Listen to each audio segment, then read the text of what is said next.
BNPT kan menanggulangi terorisme bekerja sama dengan berbagai organisasi dan juga pemuka agama. Seperti apa bentuk kerjasamanya sendiri? Kerjasamanya kalau saya sebagai di jajaran NU, saya sebagai santri santri NU, santri Indonesia, santri Nusantara, maka saya bekerja sama dengan BNPT harus menjelaskan referensi tentang masalah mencintai sebuah negeri atau hubul waton, mempertahankan NKRI.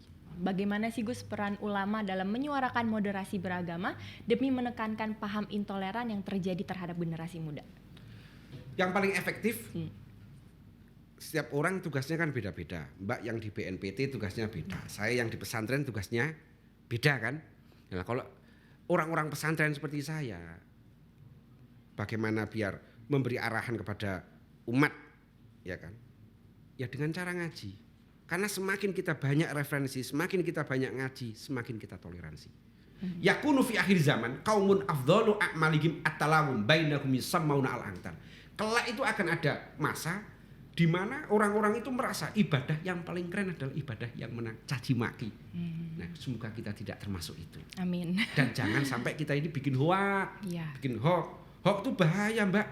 Itu bagian daripada radikalisme loh. Bibit-bibit radikalisme itu kan sering bikin berita hoak. Karena apa? Al-kadhib jima'u kulli syarrin. Hoak itu adalah sumber daripada malapetaka.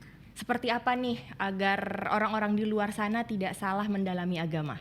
Buat Sobat Damai, saya pesan dari Al-Fakir, dari Muhammad Ulil Albab Jalaluddin. Saya cuma pesannya simpel.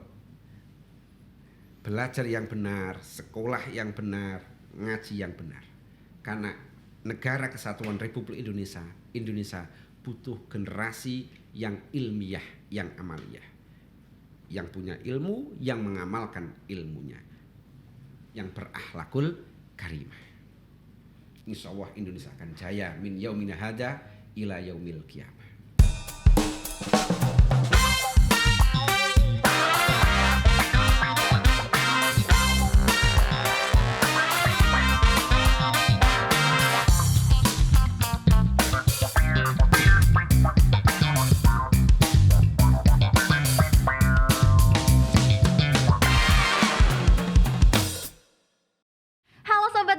BNPT hadir, harmoni, aman, damai, indah, rukun.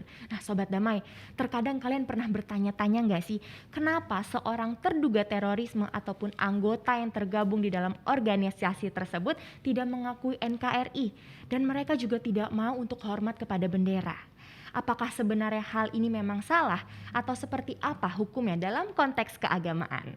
Nah, di episode kali ini kita akan membahas semuanya dari sisi keagamaan bersama Gus Muhammad Ulil Albab Jalaluddin. Halo Gus, assalamualaikum. Waalaikumsalam warahmatullahi wabarakatuh. Apa kabarnya Gus? Alhamdulillah baik. Sehat ya, alhamdulillah. Mbak Fiona juga baik kan? Oh baik sekali, saya apalagi bertemu dengan Gus Ulil nih. Apalagi bertemu dengan cewek cantik Mbak Fiona ini. Aduh. Mau kan saya jadikan istri kelima? Aduh kelima, jangan dong. Sunahnya cuma 4 ya. Siap Mbak. Gus, sebelum kita ngobrol lebih lanjut nih, Fiona mau infokan kepada Sobat Damai bahwa seperti biasa podcast Cafe Toleransi ini sangat menerapkan protokol kesehatan. Saya dan Gus Ulil sudah melakukan swab antigen, alhamdulillah hasilnya negatif. Jadi buka masker dong Gus.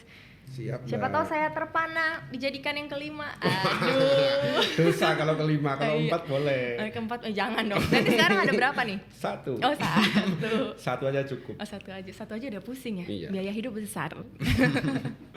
Gus, saya mau nanya nih, kesibukannya sekarang apa? Apalagi kan di masa pandemi ini, apakah sangat mempengaruhi kegiatannya? Kegiatannya nggak begitu pengaruh Mbak, karena keseharian saya di pesantren yang ngajar anak-anak gitu, ngajar anak-anak untuk mengenal agama, untuk menumbuhkan rasa cinta kita kepada tanah air, hubbul waton minal iman. Oke, jadi yang diajarkan tuh anak-anak usia berapa? Ya mulai dari usia SMP sampai umur 25 tahun. Sampai 25 tahun, mantap. Karena nanti kalau 25 tahun harus kerja dan segera nikah, segera married gitu Mbak. Nanti jadi jomblo nanti kalau kelamaan mondok terus. Nah, Gus Ulil ini kan salah satu ulama yang tergabung dalam organisasi Islam. Seperti apa peran Gus Ulil dalam organisasi tersebut? Alhamdulillah saya masuk di organisasi Jam'iyah Nahdlatul Ulama di bagian Komisi Aswaja Lembaga Basul Masail PWNU Jawa Tengah. Oke, perannya seperti apa tuh di situ? Perannya ya menjelaskan bagaimana kita beragama dengan yang benar, beragama dengan benar, mengikuti akidah Ahlus Sunnah wal Jamaah An-Nahdliyah. Dengan menjelaskan akidah Ahlus Sunnah wal Jamaah An-Nahdliyah, nantinya kita ibadah berislam secara rahmatan lil alamin. Bukan Islam yang garang, bukan Islam yang keras. Oke, nah sasarannya ini ke kaum milenial saja atau semua usia? Semua usia. Saya biasa ngaji dengan anak-anak muda milenial, dengan mbah-mbah mak-mak ya biasa. Mak-mak juga biasa. Cewek-cewek semisal ya biasa. Gitu. Semua kalangan masuk. Semua kalangan masuk. Gus milenial lah ya. Berarti saya nih kan milenial. Kalau Gus milenial nggak nih? Milenium. Oh, Udah tua ini. asal jangan aluminium ya. Aluminium kalau. Nah, Gus, saya ingin berbicara sedikit tentang terorisme. BNPT kan menanggulangi terorisme bekerja sama dengan berbagai organisasi dan juga pemuka agama. Seperti apa bentuk kerjasamanya sendiri? Kerjasamanya kalau saya sebagai di jajaran NU, saya sebagai santri lah, santri NU, santri Indonesia, santri Nusantara, maka saya bekerja sama dengan BNPT harus menjelaskan referensi tentang masalah mencintai sebuah negeri atau hubul waton, mempertahankan NKRI. Oke, tapi dari kan sisi referensi kutubul mu'tabarah, dari sisi karya-karya ulama salafun sholih. Oke, tapi dari semua jamaahnya nih, di saat contoh Gus Ulil memberikan ceramah, memberikan kita harus mencintai NKRI, apakah ada debat pendapat sesama jemaah dengan Gus Ulil memberikan pertanyaan seperti, ya Gus, kita nih harus hormat bendera, apakah hukumnya seperti apa itu gitu? Karena kita tahu ada sebagian ulama, tapi ini ulama tidak muktabaroh, tidak dianggap. Dan ini minoritas sekali menganggap kalau hormat bendera itu bid'ah, bahkan sampai syirik. Nah kalau dalam Ahlus Sunnah wal Jamaah Nahdliyah, hormat bendera tidak sampai syirik, justru itu dianjurkan. Dalam kitab Fatawa Al-Azhar, itu ada referensi dalam juz 10 halaman 221, Fatahiyatul alam binasyid awil isaroh bilyat fi wad'i muayyanin isy'arun bil wala'i lil waton. Artinya menghormati bendera dengan cara menyanyikan lagu kebangsaan. Contoh ke Indonesia berarti Indonesia Raya. Ya. Awil isaroh bilyat fi wad'i muayyan, atau dengan isaroh meletakkan tangan pada anggota tertentu. Kalau di Indonesia di kepala gini kan. Nah, ini menunjukkan apa? Isy'arun bil wala'il waton, menunjukkan kalau kita ini cinta kepada tanah air. Oleh karena itu walayadkhulu fi dzalika walayadkhulu dzalika fi mafhumil ibadati lahu. Oleh karena itu menghormati bendera tidak masuk dalam ranah ibadah. Karena falaisa fiha sholatun wala dzikrun. Karena di dalamnya tidak terdapat sholat. Dalam hormat bendera kan tidak ada bentuk sholatnya, dan juga tidak ada bentuk dzikirnya. Hatta yuqal innaha bid'atun aw taqarrubun ila ghairillah. Sehingga ketika ada orang yang mengatakan kalau hormat bendera itu syirik, ya enggak sah, karena dalam hormat bendera tidak ada taqarrub ila ghairillah, tidak ada pendekatan diri kepada selain Allah. Dan hormat bendera bagi saya itu sangat dianjurkan, menurut kami sangat dianjurkan. Kalau ada orang yang mengatakan syirik itu ngopinya kurang kental. Kopinya kurang kental itu, Mbak. Karena kita tahu mencintai sebuah negeri itu memang sudah diajarkan oleh Mbah Kanjeng Nabi. Mbah Kanjeng Nabi itu pernah doa gini, Allahumma habib ilainal Madinah ka hubbina Makkah aw asyadda. Ya Allah, berilah kami rasa cinta. Allahumma habib ilainal Madinah. Ya Allah, berilah kami rasa cinta kepada kota Madinah sebagaimana kami mencintai kota Makkah. Iya, betul. Dan ini ada hadis ini, Mbak. Suatu ketika Anak Nabi sallallahu alaihi wasallam kana idza qadima min safar fanadhara ila juduratil Madinah aw dha'a raqilatahu wa in kana ala dabah harrakaha min hubbiha.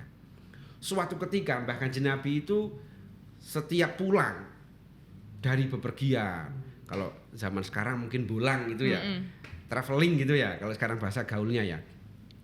Terus kalau setiap pulang dari bepergian, kok melihat kampung-kampung Madinah, maka Mbah Kanjeng Nabi mempercepat kendaraannya. Kalau Mbah Kanjeng Nabi posisinya di atas kendaraan, kalau dulu nggak ada Alphard, masih unta Mbak. Maka Mbah Kanjeng Nabi menggerakkan kendaraannya. Karena apa? Karena cinta terhadap kota Madinah. Dari hadis ini, seorang ulama pakar hadis, Al-Hafidz Ibnu Hajar Al-Asqalani mengomentari, wa fil hadis dalalatun ala fadlil Madinah wa ala masyru'iyati hubbil waton. Hadis itu menunjukkan keutamaan kota Madinah dan dianjurkan kita untuk mencintai sebuah negeri. Maka kalau ormas terbesar di dunia yaitu NU, NKRI harga mati itu nggak salah. Ya, Hubbil waton minal iman, itu jargon NU nggak salah itu. Itu memang ada dasarnya. Iya benar sekali, saya setuju. Karena bumi ini kan diciptakan oleh Allah, kita harus mencintai, harus menjaganya. Mencintai, merawat. Betul sekali. Gus, ngomongnya tadi udah panjang, minum dulu. Oh siap. Biar nggak kering tenggorokannya. Biar bibirnya tambah ya. Aduh. Bibir saya maksudnya Mbak. Kalau Mbak Fiona khusus buat suaminya. Iya dong. Ini hari ini saya siapkan teh toleransi. Biasanya kopi, tapi untuk Gus kayaknya hari ini teh aja. Karena masih pagi ya. Masih pagi. Iya. Nah Gus, saya akan membahas lagi tentang NKRI. Seperti yang kita ketahui, teroris itu sulit sekali untuk mengakui dirinya NKRI. NKRI harga mati. Ya. Seperti yang tadi Gus bilang ya. Nah, kalau dari sisi keagamaan sendiri itu bagaimana ya? Saya teringat gini Mbak, ada sebuah makalah. Man abadallaha bi ghairi ilmin kana ma yufsiduhu aksara mimma yuslihuhu. Ketika seseorang itu punya semangat, punya hiroh, kalau dalam dunia pesantren itu hiroh atau semangat lah, ibadah kepada Allah, semangat untuk jihad, semangat ingin takarrub kepada Allah, tapi tanpa dilandasi oleh ilmu, maka yang muncul hanya mafsadah, hanya membuat kerusakan. Artinya ketika kita punya semangat beribadah, ya harus ditopang dengan keilmuan yang mapan. Dan menurut saya teroris dalam kutip itu yang suka nakal gitulah ya, itu ngopinya kurang kental. Kalau nggak ada kopi ya teh ya, tehnya kurang manis gitu, nggak semanis Mbak Fiona. Aduh, saya digombalin mulu dari tadi nih. Artinya pelaku-pelaku yang intoleran, teroris itu ngajinya tidak jelas.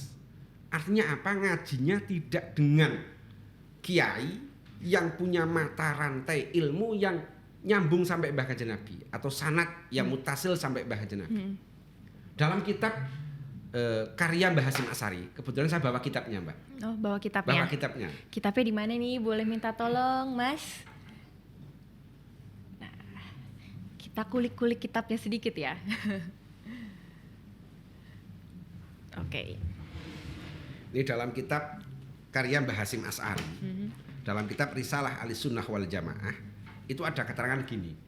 La tahmilil ilma amman la yu'rafu bitolak. Artinya kita ini tidak boleh belajar ilmu agama dari orang yang tidak diketahui mesantrennya di mana, mondoknya di mana gitu. Kok nggak jelas kok kita berguru, kan jelas nanti bahaya itu. Iya sih. Karena tidak punya mata rantai keilmuan yang nyambung sampai Mbah Kanjeng Nabi. Oleh karena itu mata rantai ilmu sanad itu penting. Al isnad minad din. Walau al isnad laqala man syaa masa. Sanad itu bagian dari agama.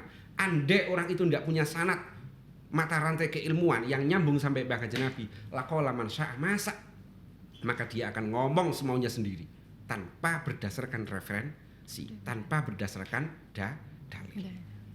Iya sih, karena banyak sekali ya ajaran A berkata seperti ini dan orang ini terpercaya. Orang-orang tuh jadi mengikuti jalan yang salah. Tidak ngaji dengan kiai yang punya sanad yang mutasil sampai Mbah Kanjeng. Iya, betul. Jadi alirannya sesat lah bisa dibilang seperti itu ya. Contoh kayak bendera gitu kan. Kan banyak orang-orang ketipu bendera. Bendera yang maaf ya, yang ada tulisan la ilaha illallah. Ini seakan-akan ini bendera adalah bendera Mbah Kanjeng Nabi.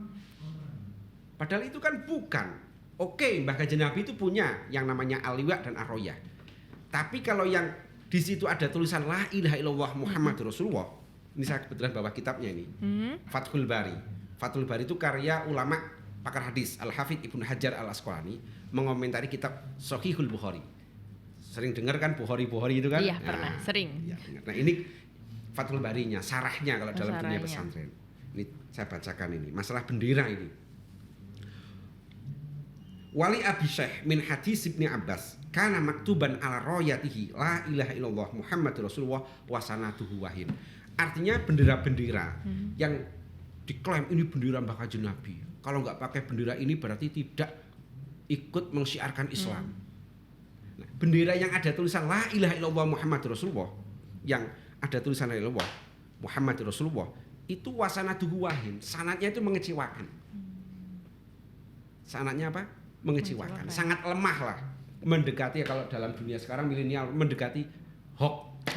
Kalau dalam dunia hadis mendekati hadis maudhu. Artinya kalau itu mengklaim bendera la ilaha illallah itu bendera Mbah Kanjeng Nabi, itu enggak benar. Karena sanatnya wasanatuhu wahin. Sanatnya sangat lemah. Kita benderanya cukup merah putih. Kullu ummatin laha ramzun wa ramzu izina al hamra wal bayda. Setiap negara pasti punya simbol kemuliaan, dan simbol kemuliaan kita adalah merah putih. Kalau la ilaha illallah cukup buat zikir. Iya, Oke, siap? Enggak usah buat bendera. Gus, saya ingin bahas lagi soal terorisme. Boleh ya? Teroris itu selalu identik jihad. Saya ini berjihad. Nah, pandangan Gus sendiri mengenai kata jihad itu apa? Jihad di era milenial berarti ya, di zaman now ini ya. Kalau dalam kitab I'anatul Thalibin, karya Said Abi Bakrin bin Muhammad Syahto Ad-Dimyati, ini ada referensi gini, ada ibarah wa wujubul jihad wujubul wasail lal maqasid. Kewajiban jihad adalah pelantara, bukan tujuan. Idil maksud bil qital inama huwal hidayah. Tujuan daripada, esensi tujuan, urgen, tujuan pokok daripada perang adalah memberi petunjuk. Wa amma qatlul kufar falaysa bimaksud. Membunuh non muslim itu bukan tujuan. Hatta lau amkanal hidayah bi iqamati dalil bi ghairi jihad kana aula minal jihad. Sehingga ketika kita bisa menyampaikan beberapa referensi dengan tanpa harus perang, maka itu lebih keren. Maka menurut saya itu jihad milenial ya dengan ngaji, dengan bi iqamati dalil. Indonesia ini kan sekarang lagi kena Covid. Dunia, bahkan dunia internasional. Ini kalau biar cepat pulih, salah satunya biar Indonesia itu tidak ada teroris, Indonesia cepat pulih dari perekonomian, cepat bangkit lagi. Intinya tuh ngaji kok. Anak-anak milenial seneng ngaji. Ya gaul tetap, tapi tetap ngaji. Ngaji oke, gaul oke. La yazalunas bi khairin ma baqiyal awal hatta yata'lamal akhir. Fa idza halakal awal qabla ayyata'lamal akhir halakan nas. Indonesia itu akan baik-baik saja selama generasi milenial siap ngaji dengan generasi sepuh. Fa idza halakal awal qabla ayyata'lamal akhir halakan nas. Ketika generasi sepuh, kiai-kiai sepuh sudah pada wafat, sementara generasi milenial seperti kita ini, ya, kalau saya udah setengah milenial, setengah tua. Kalau Mbak Fiona itu masih milenial.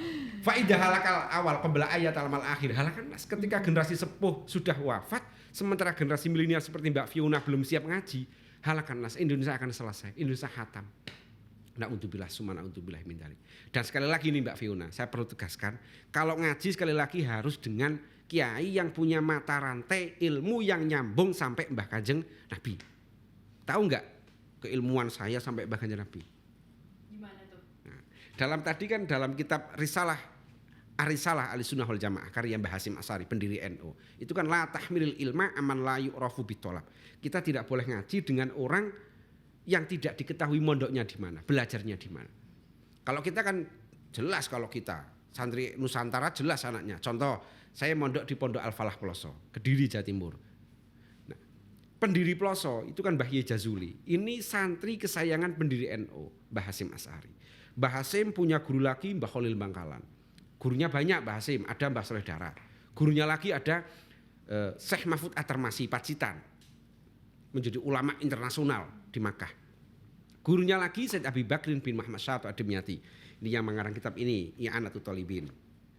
Terus Said Ahmad bin Zaini Dahlan, Said Utsman bin Hasan Ad-Dimyati, Syekh Abdullah bin Hijazi As-Sarqawi, Syekh Muhammad bin Salim bin Ahmad Al-Hifni, Syekh Ahmad bin Muhammad Al-Khulaifi, Syekh Ahmad bin Abdul Latif Al-Bisbisi, Syekh Ali bin Ibrahim, Syekh Ali bin Yahya Az-Ziyati, Imam Romli Sohir, Al-Hafidh As-Sakhawi Muhammad bin Abdurrahman, Al-Hafidh Ibnu Hajar Al-Asqalani. Ini yang ngarang kitab ini, Fathul Bari.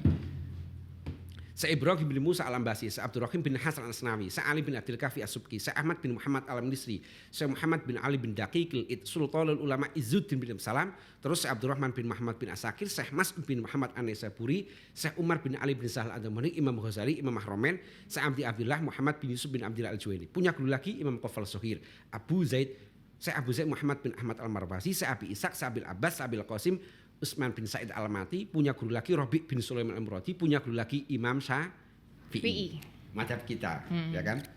Imam Syafi'i punya guru Imam Malik bin Anas, Nafi Maula bin Umar, Abdullah bin Umar, punya guru Mbah Kanjeng Nabi Muhammad sallallahu alaihi wasallam. Saya yakin kalau kita belajarnya melalui kiai yang punya mata rantai yang nyambung sampai mata rantai keilmuan yang nyambung sampai Mbah Kanjeng Nabi, insya Allah kita Islamnya ala rahmatal alamin. Islam rahmatal alamin, Islam yang penuh dengan toleransi, Islam yang ramah, bukan Islam yang galak. Ya, betul. Itu syaratnya ngajinya dengan guru yang benar. Guru yang benar yang punya mata rantai keilmuan yang nyambung sampai Mbah Kanjeng Nabi, yang siap menjaga NKRI. Jadi, tapi pertanyaan saya nih Gus, itu ngafalinnya berapa lama? Panjang sekali silsilanya dan tidak ada salah menyebutkan namanya sama sekali. Itu apa ya? Cara metodenya. Oh, metodenya belajar, Mbak. Belajar, Mbak. Saya itu sampai terpukau gitu loh, Mbak, mendengarkan. Ngaji, Mbak. Yang penting ngaji. Nah, Gus tadi saya kan santri Pondok Peloso, Mbak. Kediri. Tadi kan sudah berbicara tentang intoleran, paham-paham radikal. Bagaimana sih Gus peran ulama dalam menyuarakan moderasi beragama demi menekankan paham intoleran yang terjadi terhadap generasi muda? Yang paling efektif, setiap orang tugasnya kan beda-beda. Mbak yang di BNPT tugasnya beda. Saya yang di pesantren tugasnya beda kan. Nah, kalau orang-orang pesantren seperti saya, bagaimana biar memberi arahan kepada umat, ya kan? Ya dengan cara ngaji. Karena semakin kita banyak referensi, semakin kita banyak ngaji, semakin kita toleransi. Semakin kita memaklumi. Gitu. Kita ketemu orang yang maaf, yang belum sholat. Oh mungkin sekarang belum sholat, besok bisa jadi sholat. Karena hidayah hak prerogatif Allah. Kita tidak boleh menghakimi. Benar. Bisa jadi yang saya sekarang sholat besok tidak, tapi na'udzubillah jangan sampai. Bisa jadi sekarang non muslim, besok jadi muslim. Bisa jadi sekarang baik, besok jelek, jahat. Sekarang jahat, besok baik. Iya, intinya tidak boleh menghakimi orang lain, tidak boleh, harus berbuat baik. Harus berbuat baik dan tidak boleh menyakiti. Jadi karena gini, al muslim man salimal muslimuna min lisanih wa yadih. Jadi kalau jadi orang Islam yang benar, itu tidak boleh menyakiti muslim yang lain. Tidak boleh. Baik pakai tangan atau pakai apa ini? Mulut. Contohnya gibah. Gibah itu gimana tuh Gus? Bikin hoak, hibah. Nah sekarang kan gini, makanya jangan sampai kita ini menjadi generasi yang suka hibah, yang suka mencaci maki. Memfitnah orang? Nah memfitnah. Membuat gosip itu termaksud. Nah kan ada gini. Sekarang kan eranya banyak kan yang mencaci maki. Kan ada dawuh gini. Makanya kita jangan sampai menjadi generasi itu. Yakunu fi akhir zaman qaumun afdhalu a'malihim at-talawun bainahum yusammauna al-antar. Kelak itu akan ada masa di mana orang-orang itu merasa ibadah yang paling keren adalah ibadah yang mencaci maki. Nah, semoga kita tidak termasuk itu. Amin. Dan jangan sampai kita ini bikin hoak. Bikin hoak. Hoak itu bahaya, Mbak. Itu bagian daripada radikalisme loh. Bibit-bibit radikalisme itu kan sering bikin berita hoak. Karena apa? Al-kadhib jima'u kulli syarrin. Hoak itu adalah sumber daripada malapetaka. Orang jadi bentrok itu kan karena bisa berita hoak. Tapi terkadang Gus ada orang yang berkata, biarin itu kan jadi dosa gue, bukan dosa lu, ngapain lu ngurusin hidup gue. Tapi itu gimana tuh pandangan gue sendiri? Itu yang gak tepat. Oke dosanya dia, tapi kan dampaknya tetap ke orang lain. Dampaknya ke orang lain. Kalau mau ya kita nggak boleh maksiat sih ya, nggak boleh maksiat ya. Ya tetap kalau apalagi kalau hoak disebarin, di-share di medsos ya tetap ya oke dosanya kita. Tapi orang lain kan kena dampaknya, kena dampak mafsadahnya. Tidak boleh. Iya betul sekali. Nah Sobat Damai, ini penting sekali ya untuk Sobat Damai. Berarti kita tidak boleh menyebarkan hoax, gibah-gibah, karena Nggak itu bisa boleh. merugikan orang lain. Dan merugikan negara. Betul sekali. Hoax itu sangat bahaya sekali. Nah Gus, sebelum saya mengakhiri obrolan hari ini, Siap. tadi kan Gus sudah menyuarakan sekali kepada saya mendengarkan. Sekarang ke Sobat Damai dong. Seperti apa nih agar orang-orang di luar sana tidak salah mendalami agama? Sahabat damai ya. Iya, kepada Sobat Damai di sebelah sini.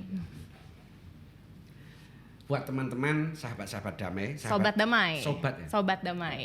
Buat sobat damai, saya pesan dari Al-Fakir, dari Muhammad Ulil Albab Jalaluddin. Saya cuma pesannya simpel. Belajar yang benar, sekolah yang benar, ngaji yang benar. Karena negara kesatuan Republik Indonesia butuh generasi yang ilmiah, yang amaliyah. Yang punya ilmu, yang mengamalkan ilmunya. Yang berakhlakul karimah. Insyaallah Indonesia akan jaya min yaumina hada ila yaumil qiyamah. Amin, amin, amin. Semoga Indonesia kita tetap damai, Amin. indah, Semakin rukun, jaya. dengan segala keberagaman yang ada di Indonesia Dan tentunya. tambah bangkit lagi ekonominya. Iya, amin. Semoga Indonesia terus menjadi negara nomor 1, amin ya. Amin ya Allah. Menjadi negara yang maju, rakyatnya rukun ekonominya semua. lancar, dijauhkan dari malapetaka, dari musibah dan lain sebagainya. Ya, amin. Gus, terima Dan kasih Mbak ya. Fiona segera merit. Saya sudah nikah, Gus. Oh udah, oh. Tuh, tanya dulu Alhamdulillah, harusnya. Tak kira belum. Kalau belum mau dihalalin. Gus, terima kasih ya sudah mampir di podcast Cafe Toleransi. Ya Sobat Damai, semoga episode kali ini bisa memberikan inspirasi dan pesan-pesan kepada Sobat Damai di rumah. Amin. Terima kasih banyak Gus. Sama-sama Mbak Fiona. Yang Sobat- cantik sepanjang masa ya. Aduh. Yang suka menabung di perut ya. Aduh, nabung di perut, lemak perut saya kelihatan dong ini. Tutup gitu. Ya Sobat Damai, terima kasih banyak ya sudah menyaksikan podcast Cafe Toleransi, dan terima kasih atas dukungannya karena sudah subscribe di YouTube channelnya Humas BNPT. Nah, bagi yang belum jangan lupa untuk subscribe, like, komen di YouTube channelnya Humas BNPT. Jangan lupa juga untuk download di aplikasi Anda di Play Store BNPT TV, dan juga kunjungi websitenya di www.tv.bnpt.go.id.